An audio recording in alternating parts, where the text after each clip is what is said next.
Back in the early 70s, the Rolling Stones were riding high with fame, but they were also teetering on the edge of disaster.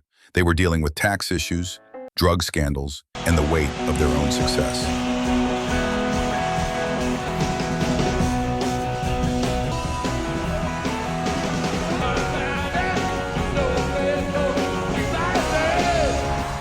By 1971, with a crazy 93% tax rate hanging over them in the UK, the Stones had no choice but to leave their home and escape to the sunny beaches of southern France. The income tax was so high that to earn the money to pay back the tax. We all thought that our taxes had been paid. We discovered in 1971 that we all owed in the region of £100,000 each. We decided that the best way of doing that was to leave the UK. You got to move, child. You got to move. It's red. You got to move.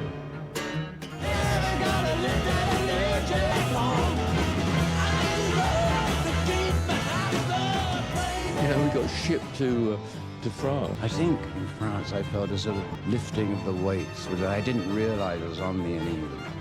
We couldn't find a studio in the south of France. So eventually we sort of rummaged and I said, I've got an enormous basement. I'd love to live on the factory, you know, it saves going to the studio. It's great, just go downstairs. The French Riviera, home of Villa Amicita, a palatial winter residence. Renamed Nellcôte, the villa becomes drenched in myths, being the recording location of Exile on Main Street.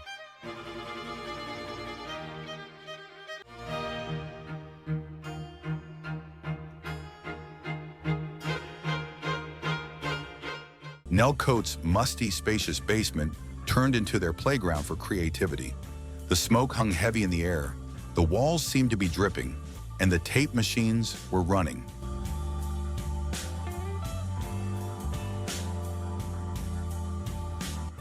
It's a strict rule that whoever came to the house didn't go down the basement. You know? So, in a way, two different worlds going on at once. In the south of France where we were, there weren't any, basically. There weren't any studios. Well, we'd done recording like this before. We had our own recording truck.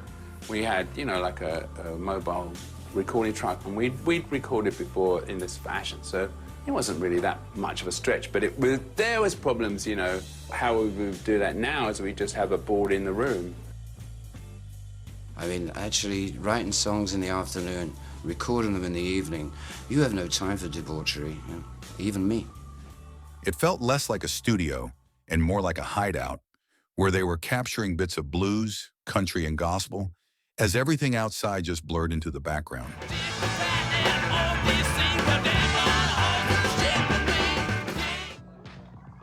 That whole period was incredibly intense because it was a new beginning for the band. The idea of playing a note before the sun went down was ludicrous. And I mean, it's like Dracula time.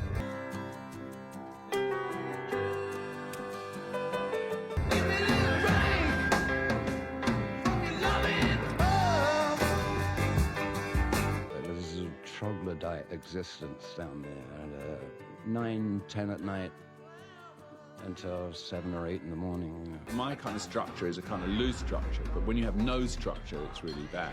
Recording in south of France was like that, I mean, because of all the drugs and everything. The junk was there to help me do the music. The drugs flowed, the tension simmered. Between mixed jet setting and Keith's nocturnal haze, It gave me a space that I probably wouldn't have found otherwise.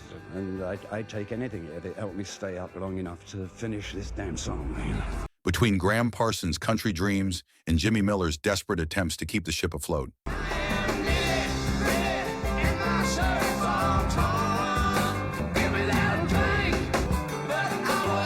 Yet from this disorder came raw magic. Tumbling dice, rocks off, happy, songs that sounded like they were recorded at the edge of the world.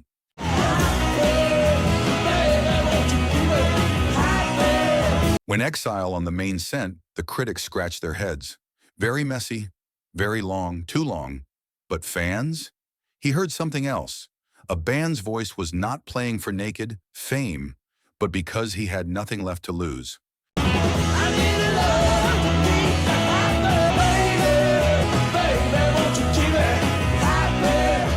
Exile is a legend now, not just an album. The best double LP ever?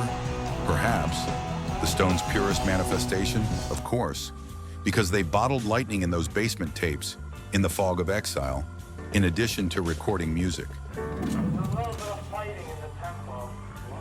You know, we would almost get to the point of recording a song, Keith would have to leave because he wanted another fix or for whatever reason. It's a nightmare. Instead of working on a song for 2 hours, you worked on it for 2 fucking weeks.